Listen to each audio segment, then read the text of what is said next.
Learn English with stories, The Silent Princess and the Golden Bird. Once upon a time, Princess Elira lived in a quiet kingdom. She was kind, but she could not speak.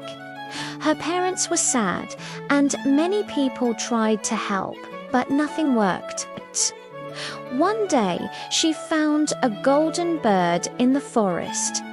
The bird spoke and said it could help her find her voice. It told her to go to the crystal lake in the dark forest. Elira traveled through mountains and rivers. She entered the dark forest and faced a wolf, but she stayed calm and gave it food.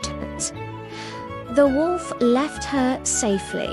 At the crystal lake, she touched the water. A soft light surrounded her, and she said her first word, "Hello."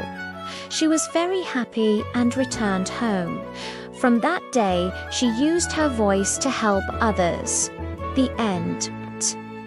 If you enjoyed this story, don't forget to like this video, leave a comment, and subscribe to the channel for more English stories.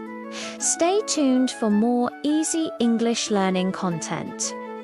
Thank you for watching.